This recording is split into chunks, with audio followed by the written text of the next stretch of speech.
Welcome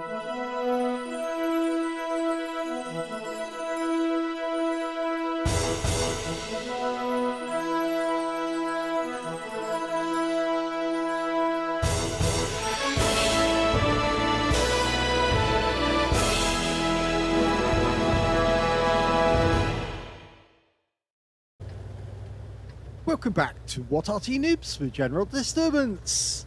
This is the M18 Hellcat. It's a Tier 6 American turreted tank destroyer.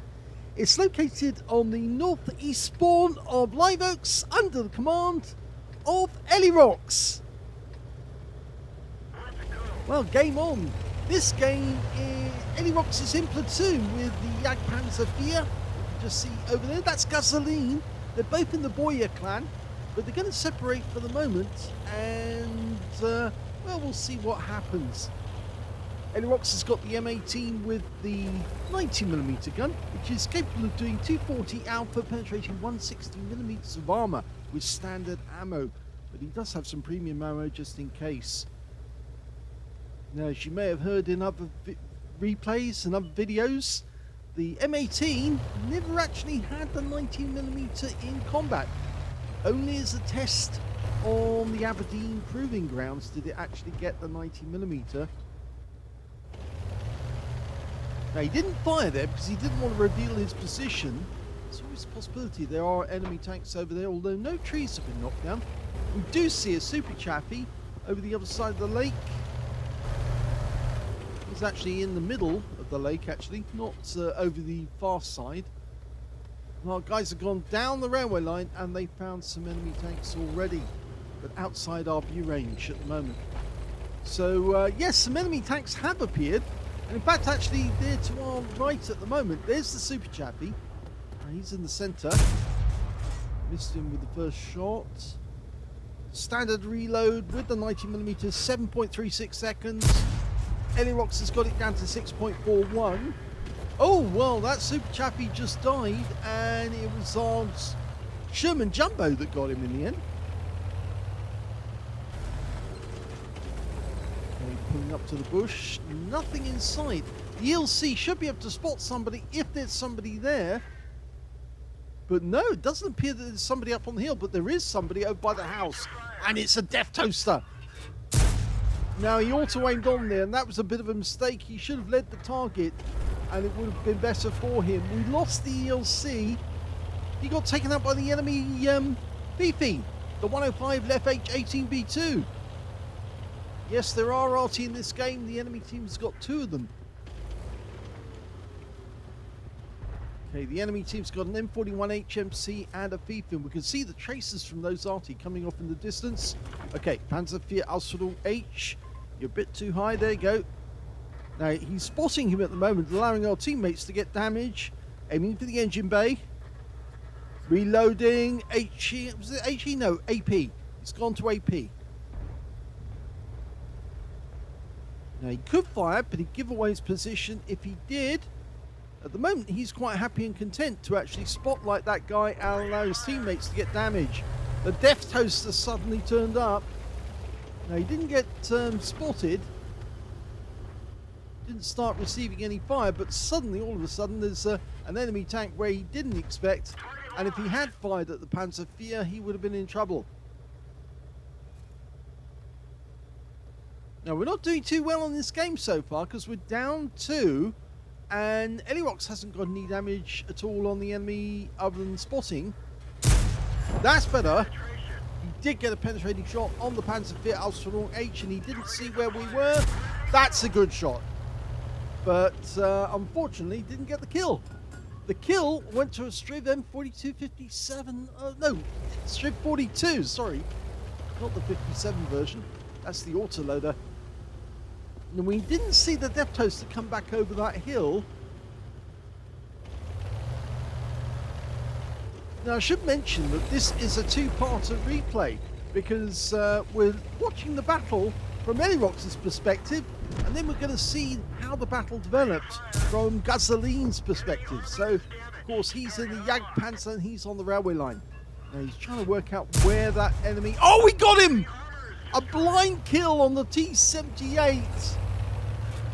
But look at this, there's an enemy Porlac tank there trying to make his way towards our cap. Now, Elirox does the right thing to get around this side, but he does get spotted by that Death Toaster behind him. And that's an 88 round coming after him. He's just trying to get out of the way of that shell at the moment. That's an Arty round coming in after him as well.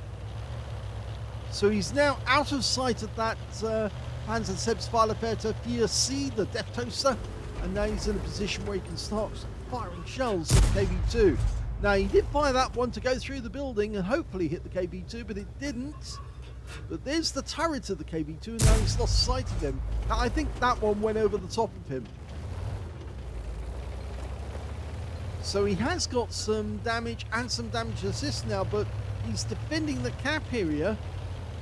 And our Arty makes a quick departure from the area. There's the KV2. Can only just see the top of the turret. Difficult target to hit. And there's the Porlac tank we saw earlier, and he can very definitely see us at the moment. So we're going down into the dip, or are we going long? We're going long, so we're trying to get away from that Porlac tank until we can actually then cross over the railway line and attack him from a different angle. But at the moment, I think he can probably see us, and the Arty are firing. He's also aiming on at long range. Didn't quite work there. Okay, this is our Arty stronghold.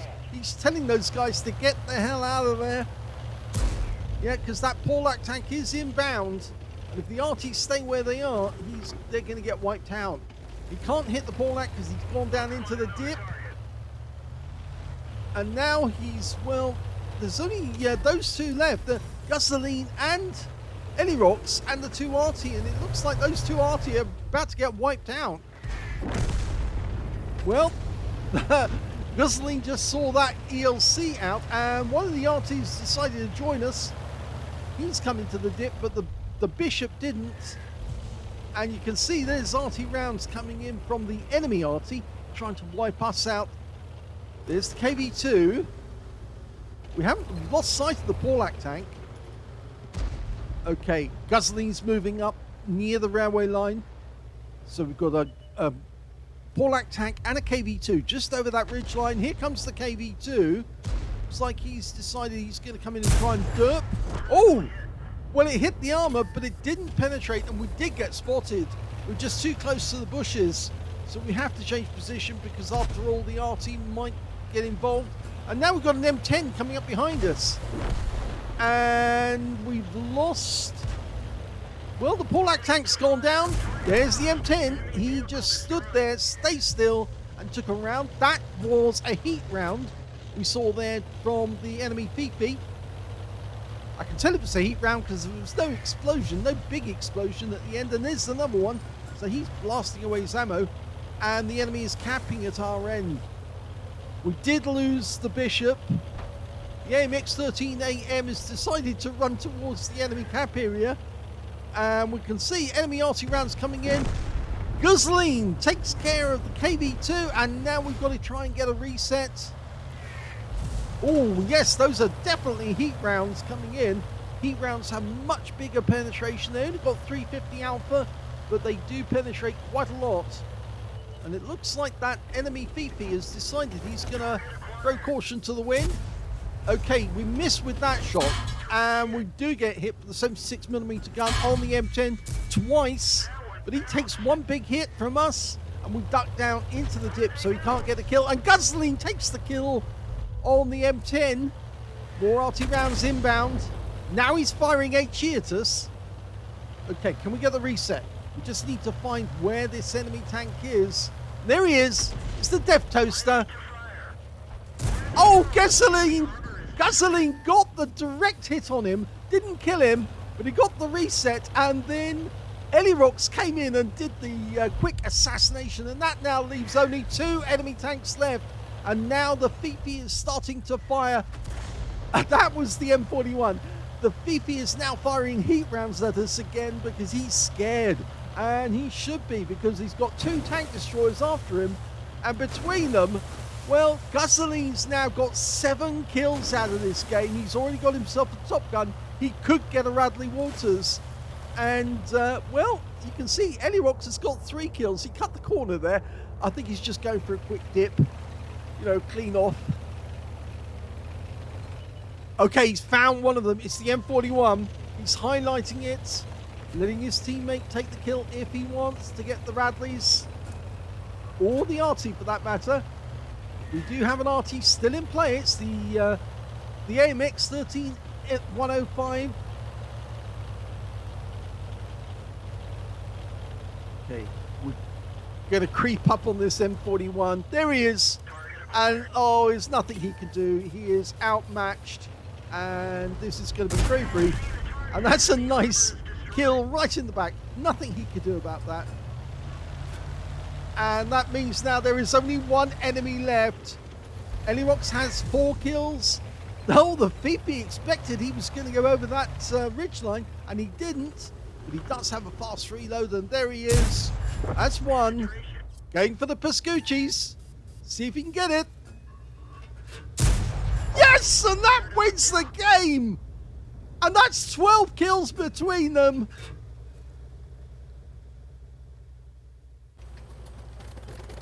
And here is the battle from Guzzoline's perspective in the Jagdpanzer IV. Well, you may know about the Jagdpanzer IV. It was actually one of the first tank destroyers that the Germans actually came across or designed, which actually had angled armor. It was based on Panzer Mark IV, the Panzer Mark IV, and it was designed to be built basically on the same production line, but without the turret.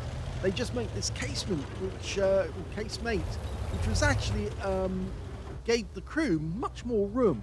And of course, they fitted the same 75mm gun, and it made a change from the Nashorn, which was based on the Hummel's hull. Oh, took a round there. That was a 90mm round in the tracks from T78. 1 round goes into the Super Chaffee. Now, these rounds are capable of 220 Alpha, and it's actually the 88mm gun in this one. It's actually got 145mm of penetration and 220 Alpha. That's better. So he has got the 88mm gun. Originally, they were designed to carry the 75mm. I think it was the Pack 43. But in the end, they actually fitted the 88. They had the same 88 gun on the Nashorn. Just narrowly missed getting the Super Chaffee. And he goes down, taken out by the German gunboat. Okay. Seeing as you can see that there's quite a few marks of achievement on the side of Guzzoline's Jagdpanzer IV. Actually, the thing about the German tank destroyers were that they were fairly vulnerable from attack from the rear, but they had a very powerful gun at the front, and because a lot of the tank destroyers like the Sturmgeschütz were very, very tiny. They were not tall at all, and that meant that they were very difficult to see if they were in a hiding position, and normally they take out an enemy tank by ambush. Oh, that's a sweet kill on the Chaffee, and it's first one for Guzzoline in this game. Standard reload is 11.59 seconds. According to the book here, it says 11.59. No, 5.18. I'm wrong. And Guzzoline's got 4.38. Oh, yes, another kill. It was the Easy 8, but he just took a round from an M10 RBFM. He hit the AMX ELC, got a low roll, 206, and a low roll on the Jackson, and finishes him off. That is his 3rd kill. So there's an M10 ahead of us. Oh, he's taking rounds from the side. Somebody fired in, and now the Arty's having a go. That's the Fifi. There's the M10 off in the distance. No, he's going to use the bush, which is the smart move. He does have gun depression. Only 6 degrees, though. Not a huge amount, and that's actually down to the roof being so small. Because this vehicle is low, the gun can't depress as much, because, of course, the gun would actually start touching the roof of the vehicle. And Oh, both Arty are trying to nail him at the moment. That was the M41 as well. It sounds like the enemy Fifi's firing a lot of heat rounds. Ow! That was an HE round from the enemy Fifi, and he did get a direct hit and took out our gunner. And that's a heat round. No explosion, but you see the fire when it hits the ground. That is definitely heat. High explosive anti-tank. And another one. Those are expensive. They're 4,000 credits a round, and he's just blasting them away. So he's going to end up with a big bill at the end of the game. Oh, and we get clobbered in the tracks by that heat round. But it doesn't kill us, it just immobilizes us for the moment. And that was the main fear of any Jagdpanzer. If you got immobilized, then the enemy could get behind you or to the side of you and damage you. And of course this one's got the Schussen, the side plates, which actually protected the crew from anti-tank rifles. Not from anti-tank shells at all. That's not what they were designed for, but in actual fact they acted as spaced armor, which made it much better to protect the crew from high explosive anti-tank shells. Now the Arty doesn't know where we are now, they're just guessing, because we went unspotted, and Guzzoline is looking for any chance that the enemy is going to come forward and put a shot into them. Just checking that bush, just in case. You see where the shell, that's where the shell hit, the one that hit the tracks, at least I think it is. Came in from a high angle and went in. Oh, Arty round coming in again. But it's actually not coming in after us. That Arty round is headed for those guys at the back. Guzzoline's surmising what's going on. He can see the ELC just the other side of the bridge. And he's looking at the minimap and he can see that Polak tank coming down the railway line towards us. 2 marks of excellence on his barrel. Oh, he just got spotted, and it was the ELC who spotted him. He came up over the railway line, and now we could get enemy Arty fire coming in. Yes, I just heard it. After a while, you do get to know that sound, especially if you're an Arty player yourself, but he's still blasting away with heat rounds. HE's much better. There's the ELC. So he knows where he is. Can he get the shot? Pops over. Yes! Nice kill. Only got a sliver of him, and now we're facing, well, Elirox is directly in front of us. The AMX-13 AM decided to come with us. Oh, that was close. Very close. Now, KV2 ahead. Polak tank we can't see. Somewhere down in the dip. He's positioning himself in the bushes so he can't be spotted. And the enemy Arty is at this moment guessing where he might be. Okay, there's the KV2. Back into the bush. Oh, we lost the bishop there. KV2 just derped him. The bishop should have tried to run away. Here comes the Polak tank. Bounces around, it hit the side of the turret, but he did see us. And the second round goes in and he's out the game. Get Noob. It's the name of the player. And now we just got the KV2 ahead of us. Okay, can we take him? Yes, one into the turret. 88mm round penetrates through that armor. Oh, we get stunned, but we put another one in, and it's a high roll for 231. Can he get the kill shot? This is it. Oh! It hit the mantlet. And that one didn't penetrate. Well, that hit the mantlet. Oh, and the round bounced. And that was a heat round. And he takes down the KV2. Yes, that was a heat round. Actually went into the side of the vehicle. And it didn't penetrate. It definitely came in that side. We can't see any mark where it hit, but... Or is that on the barrel? Did it hit the barrel? It may be the barrel. You can see there's a mark on the barrel. Okay, M10.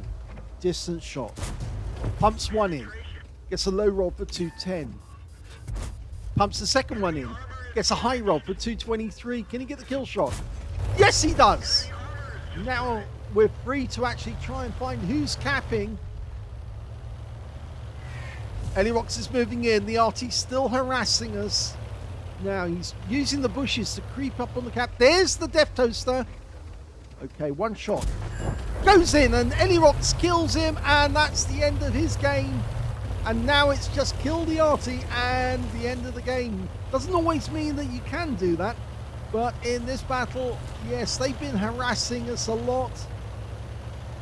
Yes, you can see when that round hit on the barrel. He was very lucky because it did no damage, but it could have, if it actually landed a little further back, that might have been a penetrating shot and could have done 350 hit points of damage, and that would have been the end of Guzzoline's game because he's only got 233 hit points. Remember those heat rounds, the 350 alpha. Now he can cross on the railway line because on the bridge, because there's no need for him to go low. The Arty can't see him, even though the VP's got a view range of 390 meters. It's going to be difficult for them to see through the railway carriages and hit him, so you might as well just cut straight across the bridge. Oh, note to players, never try to turn round on that bridge if you can, because especially if you're Arty, because you will flip off the bridge. I've done that once. It was very embarrassing. Okay, so 2 enemies left. The Artys, the M41's just been spotted by Elirox. He's engaging him. He's just killed him. And that just leaves the VP.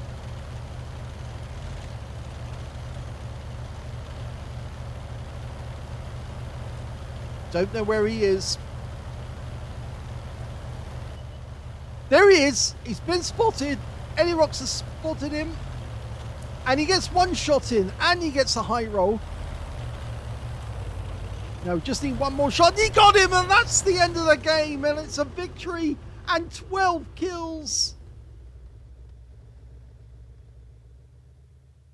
Here's the end of battle stats, and that was a second-class tanker for Elirox in the M18 Hellcat. He got a fighter badge for getting at least 4 kills. He actually ended up with 5. 1/3 of the enemy team and just 1 tank short of getting a top gun. He got a spotter badge for spotting at least 1,000 hit points of damage. Fire for effect for doing more damage than hit points of his own vehicle. Bruiser medal for getting at least 5 critical hits. He got 8. And on top of that, he picked up a Pascucci's medal for killing 2 enemy SPGs, the M41 and the Fifi. And he also got a Brothers in Arms because he managed to get at least 3 kills, and so did Guzzoline.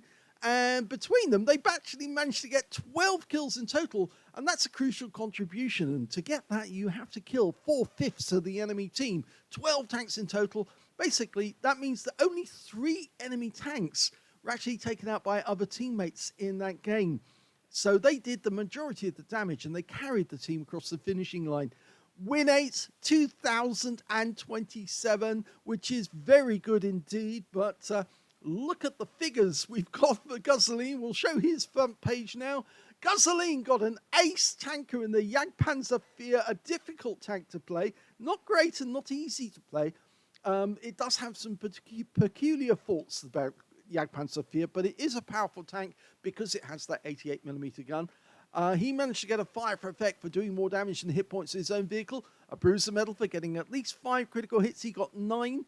And he also got the Brothers in Arms because he took out 7 enemy vehicles. And so, yes, and between him and Elirox getting 5, that's at least 3 each.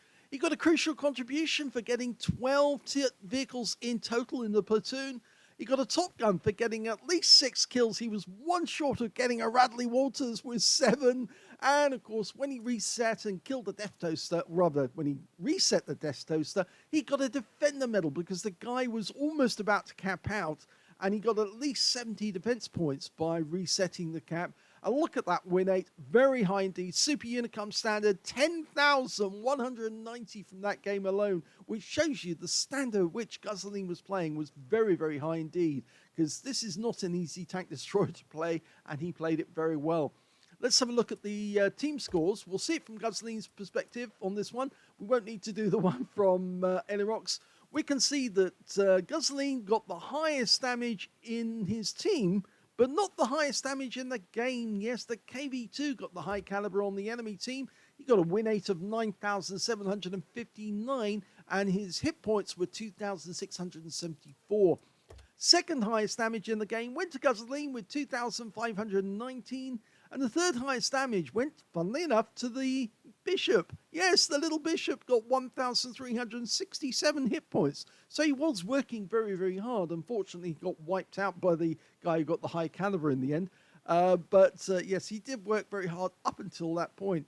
We can see Elirox got 898 hit points of damage in the game, which actually puts him a little way down the table because there were 3 members of the enemy team above him, 3 members of his own team, which puts him in 7th place on damage. So Guzzoline got 2nd and Elirox got 7th. That's something to, and the fact that they got a crucial contribution. And we can see that here if we look at these figures because, yes, Guzzoline's top with 7 kills. 5 kills went to Elirox in 2nd place, and 4 kills went to the KB2 on the enemy team, the guy who got the high caliber.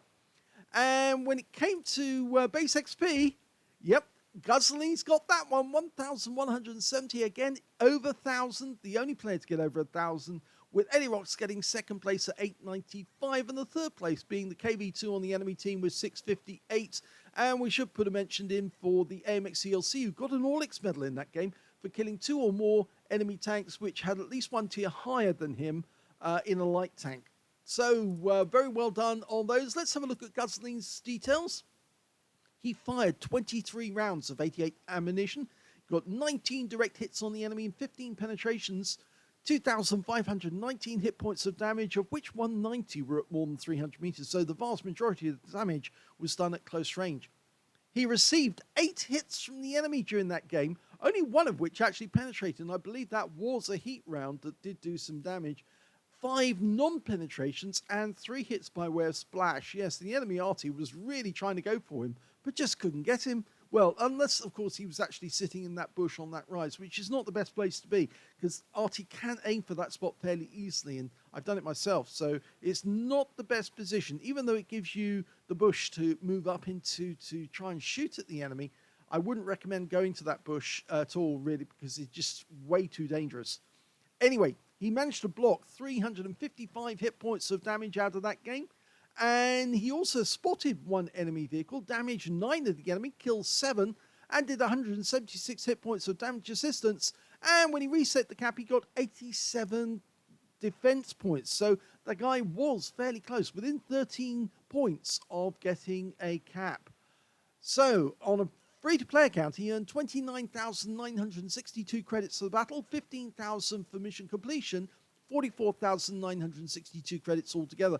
But he did fire a fair amount of premium ammo in that game, and as a consequence, he actually ended up with a small loss of 119 credits. Not bad, not bad. 1,170 base XP, no multipliers, so that's all the experience points he took away. If we go back to Elirox's figures, so we've already seen these, so we don't need to go over those. If we go into detail, we can see Elirox fired 19 rounds of 90mm ammunition. He got 10 direct hits on the enemy and 8 penetrations, so he didn't get quite as many direct hits. I think a few of the shots were more speculative. He did get 1 blind kill on that T-78. That was very nice. I didn't think he was going to get that one, actually, myself. I thought that shell was just going to be wasted, but no, he got him. He got him. He nailed him. 898 hit points of damage, of which 584 were at more than 300 meters. So he was doing much more long-range shooting with the 90mm. He got 3 direct hits received, only 2 of which penetrated, 1 non-penetration, and the Arty never got him, so they never got near him. All the shots he took were from enemy tanks. 110 hit points of damage was bought by armor. He spotted 2 enemy vehicles, damaged 7 of the enemy, killed 5, and did 1,190 hit points of spotting assist in the game. On a premium count, he earned 26,049 credits from the battle, but after repair, ammunition, resupply, and consumables, and yes, he did use consumables, so with the ammo, the premium ammo, he did actually end up with a loss. He didn't use premium throughout, but he did actually end up with a loss of 33,696 credits for the battle, but I'm sure he'd be happy with that because, after all, he did get a fantastic result. 1,342 XP, times 2 for the first victory, 2,686 for mission completion, and 5,371 experience points altogether. So what a great couple of games, or from both perspectives, what a great platoon. I mean, they really handled that well because it was getting very dicey towards the end, and there was so many enemy tanks, and they were behind. The enemy had done very well to effectively reduce them to just 4 vehicles, 2 Arty and 2 tank destroyers, and then they killed one of those Arty and left them just 3 on their team. But the team managed to fight back, and they took out the enemy. And what a great result there for Elirox as well, with his ace tanker in the Jagdpanzer IV. A difficult tank to play, but he played it well, and it worked out okay. So congratulations, guys. Nice replay, nice battle. Interesting to see it from 2 different perspectives. I always like those dual perspective battles. I have got a few still to do, and so we will get round to those. Because it's nice to see what it actually looked like from somebody else's view in the same battle. If you enjoyed that replay or that video, please give it a like, do subscribe to our channel, leave a little comment down below because it feeds the algorithm, gets it noticed, gets more people to see it, and thank you for watching.